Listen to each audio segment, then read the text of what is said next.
Okay, circulation, old test worksheet, revision. So what I'm going to do is I'm going to go over the test, but you can have a look at the model answer on Google Classroom and hopefully just follow. Let's just try and make it bigger.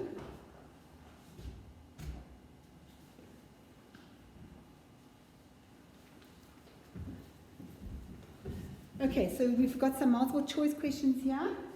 Okay, so the first one says blood leaving the arms and shoulders will follow which of the following pathways to reach the lungs? Well, that's the same as the previous question. So from the arms and shoulders, through the superior vena cava to the right-hand side of the heart, deoxygenated blood, then out through the pulmonary artery and then to the lungs. So the answer is B. Number 2, which of the following statements regarding veins in the body is incorrect? Yes, most transport deoxygenated blood, except for pulmonary veins. Blood mostly moves against the force of gravity. Yes, that's why there are semi-lunar valves. Blood flows under high pressure. No, because they are far away from the heart. Remember, arteries take blood away from the heart, then becoming capillaries, then returning, blood returns in veins. So they're far away from the heart under low pressure. All right, question number 1.3. Okay, over here, most arteries carry oxygenated blood. Where am I? Yeah, most arteries carry oxygenated blood to all the body cells. Okay, all the organs and tissues of your body need oxygen.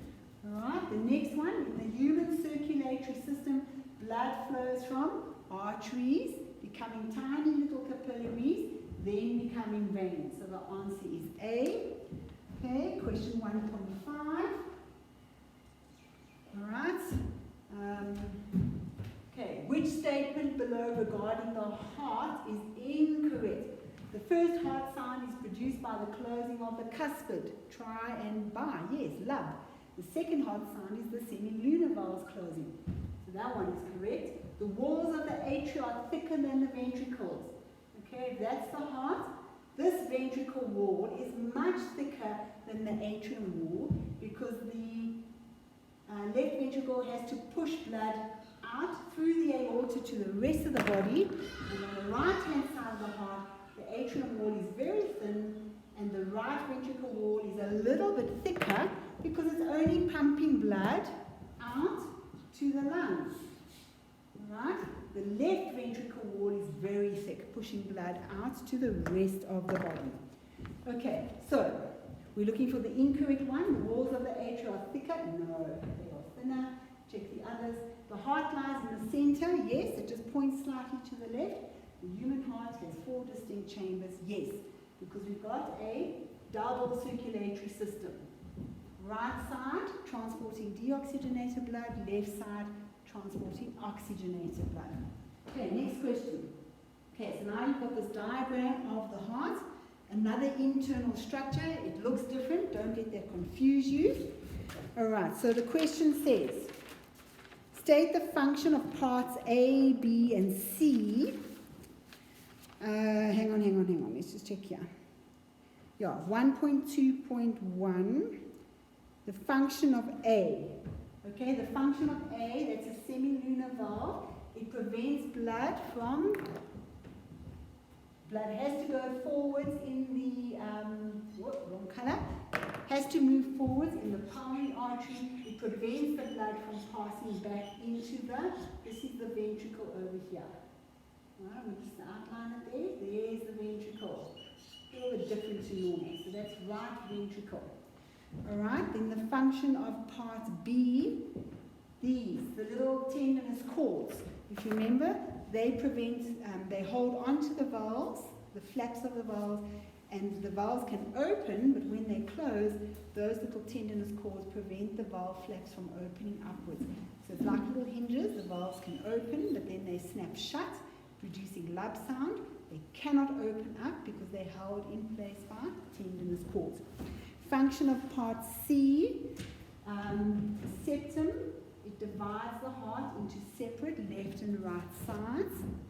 Okay, then Question number 1.2.2, you want to add labels to the diagram for the following 4 parts. So a pulmonary vein, yes, it looks different, now they've got them here.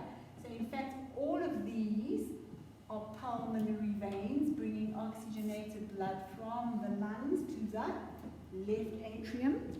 Aorta, so leaving or emerging from the left ventricle, here is the aorta, okay?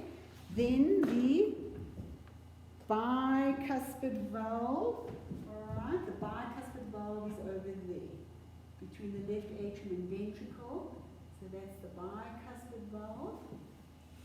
Okay, there's only 3 things to label, not 4.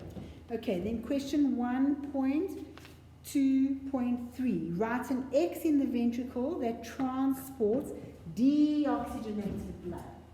There. So that is actually the right ventricle. So you just put an X and a Y in the heart chamber which receives oxygenated blood. The left atrium. Okay, that's what we would look for. Alright, then next question is all about blood. So I could ask you to label lots of different things on this diagram, just depends on the question. Okay, then here, the diagram shows the artist's impression of blood emerging from a blood vessel to show its composition. Okay, the questions that I've asked, which of these cells, A, B, or C? Now, I know there's an error here. Alright, so A is the white blood cells. Hang on, I need to move it up. Okay, B are the little platelets, and my C was in the wrong place. So C should actually be pointing to one of those, and those are the red blood cells. Okay, C, the red blood cell, and oh, now it's moved. A are the white blood cells, and B are the platelets. Okay, so which are the most numerous? Well, the red blood cells, because they have to pick up lots of oxygen. There has to be many of them, 1 mark, to take oxygen to all the cells in your body. Okay, you'll see on the model answer. Identify blood cell A, that's a white blood cell. 2 ways in which it differs from red blood cells. Well, first of all, it has a nucleus. Okay, so maybe you can see there's a nucleus, or that one, sort of in there. It has a nucleus, red blood cells don't. When they leave the bone marrow where they're made, the nucleus is no longer there, it's broken down, because now there's more space inside here for hemoglobin. And hemoglobin is the pigment which picks up oxygen, okay, to oxygenate the blood. Alright, so that's one way in which they're different, okay? They have a nucleus, and also they are irregular in shape. They are not biconcave like red blood cells. So red blood cells, they dented inwards from both sides, if you looked at them from both sides. Okay, next one, describe, where are we now? Number 3, describe one way in which the cell labeled A plays a role in immunity. Well, there are different types of white blood cells, and some of them produce little Y-shaped proteins which will attach to bacteria or viruses. Okay, and those Y-shaped antibody proteins will stop the virus or bacterium from harming you, making you sick, or they engulf. Okay, I'm just going to draw it here. They surround the bacteria or the viruses, and eventually they take them in. We say they engulf the germs, the bacteria or viruses, and then they digest them. And they absorb them as nutrients. They're using them as food. Alright, they're like your garbage disposal. Alright, number 2.4, the blood vessel here is an artery. State how the wall would differ if it were a vein. Well, there would be less muscle, because remember arteries, they've got more muscle to stretch and recoil. They also would have more connective tissues around them, holding them together. Okay, so a vein would have less muscle and less connective tissue. Okay, lumen, well, the lumen size could be big or small in arteries and veins, so maybe that won't be such a good one to use. All right. Oh, and the other thing, if it were a vein, if you remember, a vein brings bringing blood back from the lower part of the body, there would be little semi-lunar valves, which would then close so that that blood goes forwards and doesn't go back down again. Right, number 5, give the correct term used to describe the shape of the red blood cells. Biconcave, they are caved in, dented in on both sides. All about surface area so they can pick up more oxygen. Number 6, explain 2 ways in which the red blood cells are adapted to carry oxygen. Well, okay, let's just draw it from the side. And there, so a section through the blood. So they've got this very large surface area because they are biconcave, so they can take up lots of oxygen by diffusion. They also don't have a nucleus, so there's more space inside for hemoglobin.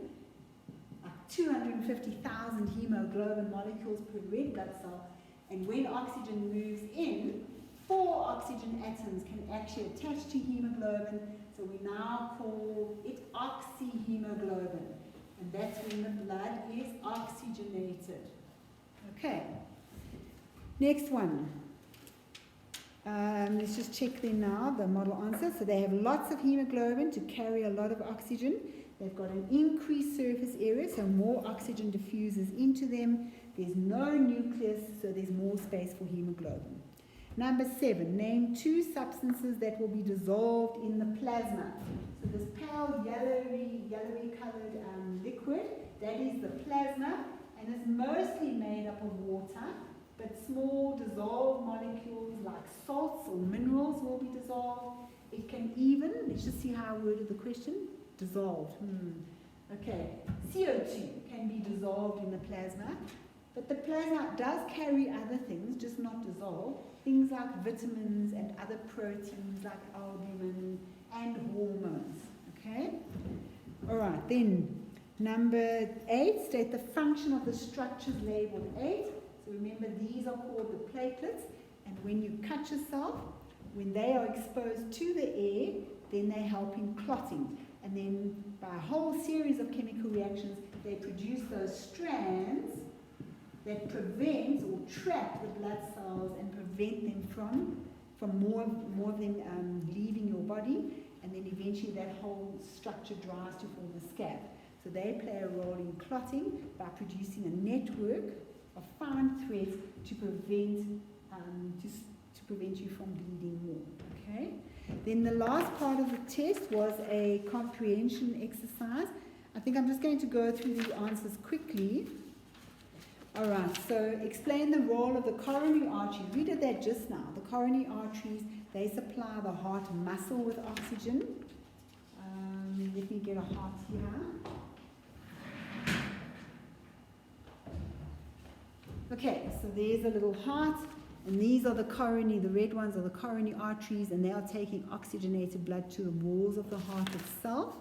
Okay, the second question, use the text to draw a flow diagram, short statements separated by arrows going down the page. So if you look at the model answer, it's to explain why coronary artery disease could result in a heart attack.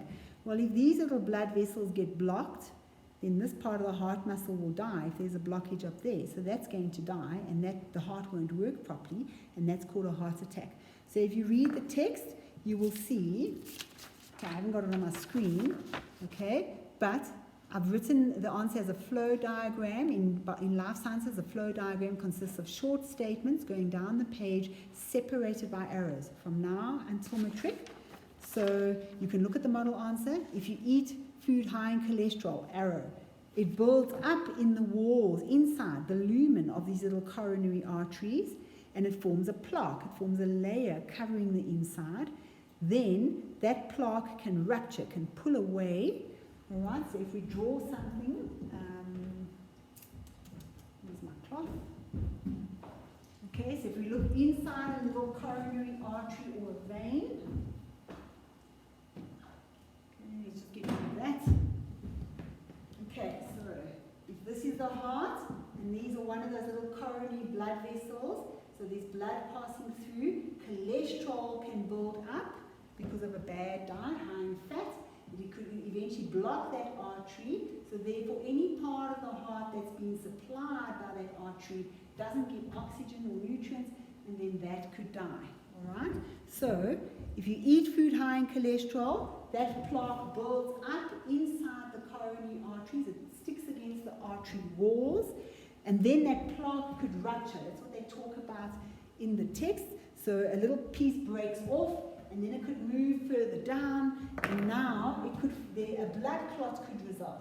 So now it's blocking these blood vessels, and then the last part, it will result in a heart attack. Okay, you also need a heading for a flow diagram. So something like flow diagram to show why coronary artery disease could cause a heart attack. Use the text, the information, and then your short statements with arrows going down the page. Then the third question, give the medical term used for a heart attack. Go and look at the model. It's called myocardial, myomuscle, cardial heart infarction. Doesn't work properly anymore, heart attack. Number 3.4, a 55-year-old executive who is a CEO of a large company has been told by a doctor that he's showing the early signs of atherosclerosis, the building up of cholesterol plaque inside the coronary artery walls of his heart. Excuse me. The man works a minimum of a 12-hour day. He smokes heavily and frequently eats convenient takeaway meals in his office. If you are his doctor, write down 2 pieces of advice you would give him in order to change his lifestyle and why he needs to do so in each case. So if you look at the model, he needs to decrease his work hours, maybe for less stress, second mark. He needs to exercise more, 1 mark. In the text it tells you that if you exercise, this plaque will break down. He needs to stop smoking, less plaque will form. He needs to eat less fatty meals, also less plaque, less cholesterol plaques will form in his coronary artery walls. Alright, then number 5, explain why it is stated that a number of heart attacks are described as being silent in the last paragraph. Well, it's because there's often no symptoms, so people don't even realize they're having a heart attack. Okay? Number 6, write down a statement from the text which implies that the chance of having a heart attack could be genetic. So the piece that I found was, if your siblings, parents or grandparents have had early heart attacks, you may be at increased risk. So in other words, they're saying that it could be something that's inherited genetically from your parents or your grandparents. Alright, so the model will be put up onto Google Classroom as well, and you can use it as revision. But in preparing for your cycle test, please, you've got to go through all your notes in the workbook on the circulatory system, and there are lots and lots of tasks there, and all the models were actually posted up on Google Classroom during lockdown. So please go over all of that very, very carefully.